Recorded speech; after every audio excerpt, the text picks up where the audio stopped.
Hi and welcome back to the Gemhawks YouTube channel. Today we're going to be smashing things. So let's take a pack of ordinary copper washers, we'll apply some texture and then we'll make a cute little pendant with them. Let's head down to the board and take a closer look. I have here a pack of ordinary copper washers, still nice and bright and pink, and they come in a variety of different sizes, but you can obviously play around with what you're working with according to what you have available local to you. I've chosen to work with one of these, and we're going to create one of these, just a fun little balanced pendant. But you can use the copper washers in almost any aspect of your jewellery making, including the Quick Links necklace, which I'll put a link up for you now, which we made a few months ago using some ready-made textured rings. I think these are really cool, and it's not just because I like smashing things with a hammer. So this is the one we're going to be working with, which has an outer diameter of 18mm, an inner diameter of 12mm, and it's 1.5mm thick. I've got my little mini block and I'm going to be using my chasing hammer. However, if you don't have specialist tools, you absolutely can use the ball side of any ball peen hammer. So what we're going to do is repeatedly strike down with the rounded side in a multitude of positions, so not just on the outer ring of the copper, but across the centre and towards the middle. And we're going to be striking with a medium power today, and then in a few minutes we'll have a beautifully textured washer. That should look something a little bit like this, which is really cool. I mean, you can obviously use your washers as they are, but I think they're really cool when you texture them. So let's get going.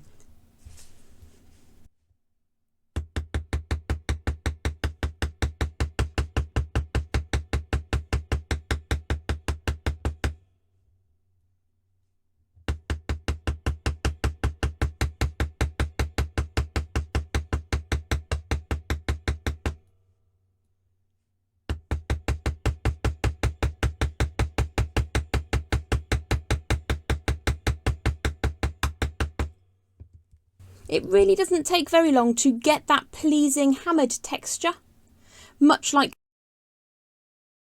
copper potware that was very popular in kitchens in the UK in the 1970s and 80s. So I tend to texture both sides, but you don't have to do that if you don't want to. Obviously, it's advisable to not smack your finger with the hammer.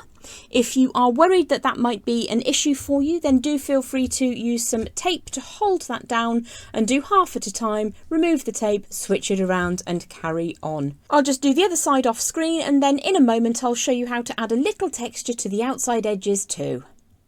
So once I've textured both sides of my copper washer, I'm going to just add a little bit of interest around the outside edge as well. Now I tend to use the ball side as well. And just very softly, a little bit of dimpling around the edges as well.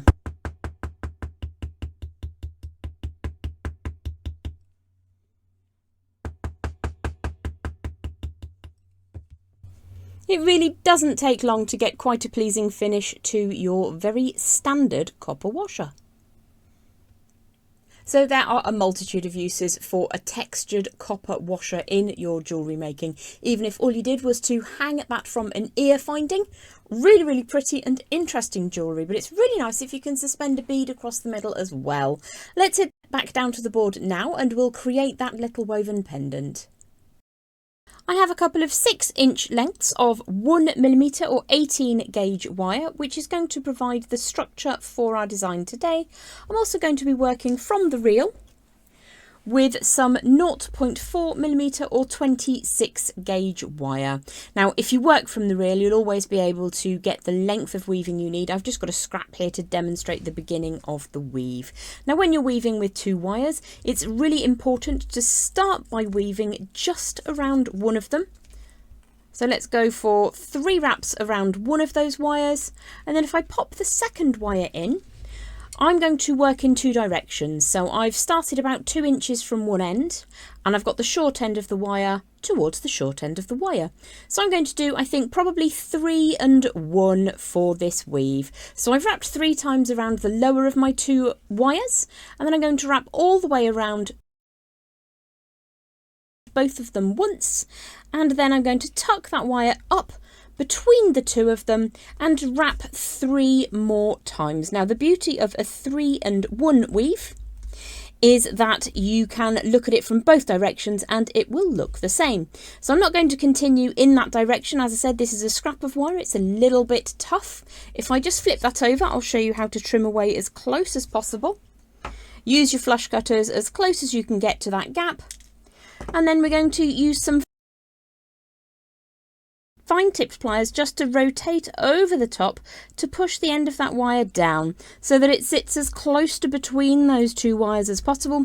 Give it a gentle little squish. Now, it doesn't matter which way up you work this, we're going to be wrapping 3 times around one of the wires and then once around both. So if you just count 3 on one and then 1 on both, draw that all the way around, scooch the 2 wires up, and then down between the 2 of them to wrap a further 3 times on this piece of wire. So I'm going to continue that weave for around about 1.5 inches. 1.25 inches to 1.5 inches is really satisfactory. And then we're going to stop and take a look at our washer. So I'll join you back in just a second. So I've got my section of weaving. It does pay to just make sure that that's as neat as you could possibly get it, and that's around about 1.25 inches of weaving I've done with that scrap of wire. As I said, if you work from the reel, you will guarantee that you never run out, and you can make that as long as you need. We've now got this lovely long side of that weaving to work with, and what we're going to do is just gently start to move that away. So I'm going to allow around about 1/2 inch after the weaving finishes, and I'm just going to draw that wire over to one side. It doesn't really matter which side at this stage, unless you have a preference for how your bail is going to sit. Don't really think it matters, to be perfectly honest. So let's pull that away just to one side. Very, very soft little manoeuvre there. What we're going to do next is just encourage a circular form, just using the warmth of our fingers to get a little bit of a curve going on. And if I grab one of those textured washers, I'm just looking to create a form that will sit around the outside of that washer. So I'm not going to worry overly much about preciseness at this stage, because as we start our weave, everything is going to come together. Now I'm going to allow around about 15 to 18 inches of that 0.4 or 26 gauge wire. Just going to cut some from the reel now. And it does need to be cut this time, so I've got around about 18 inches there. I'm going to begin by weaving onto the wire that will be closest to that washer. So that's our inner wire. And I'm going to rotate 3 times around here just to get a good place to start. So let's use those pliers to save our fingers from getting terribly, terribly pointed today.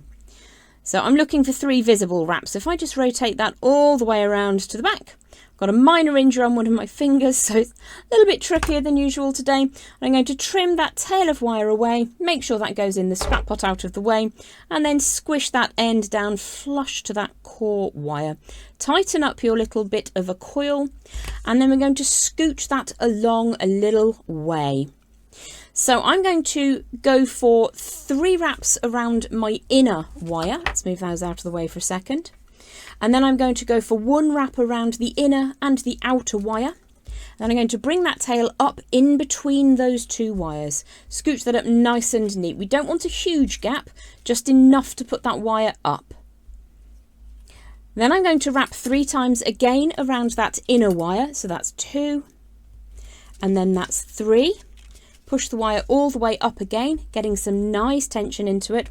Then I'm going to hold the washer in position, and I'm going to post the end of my tail of fine wire down the centre of my textured washer, hitting the camera on the way. At least I didn't hit the microphone. If it skirts around one of your wires, you just need to open that up. All we're looking to do is to wrap the inner wire to the washer. Pull that firmly, but not so tight that you then cannot bring the wire up between the inner and outer wires. We're going to wrap 3 times around just that inner wire now. So that's 1, that's 2, and that's 3. And it's really important that you push that into position really soon, so you can make sure that there's enough space between the inner wire and the washer to allow that wrapping to take place. Then what we're going to do is just draw the outer wire side by side with the inner wire and wrap once around both of those.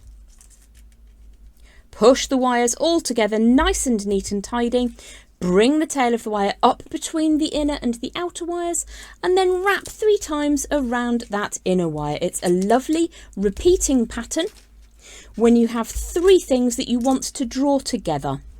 And it's kind of magic in a way. You've got numbers to work with. So we're wrapping 3 times around the inner wire, and then once around the inner and the outer.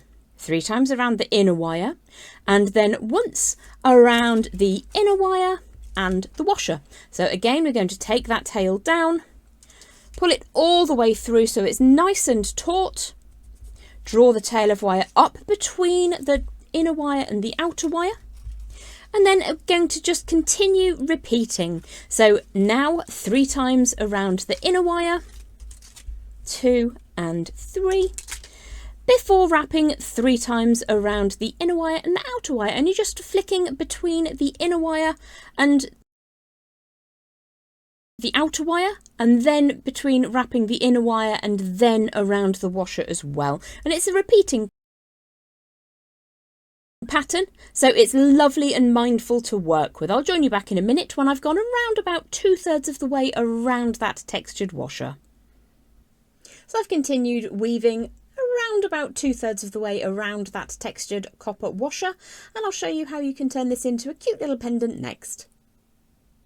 So I think I'm probably going to trim away just a little bit of the tails that I have available here. You can make spirals on the end, or you can keep it really neat and tidy. I'm just going to make them 2 different sizes just for fun, and I think I'll have them both coming downwards. It seems to help with the balance of the pendant, but if you prefer, you could have those facing upwards instead.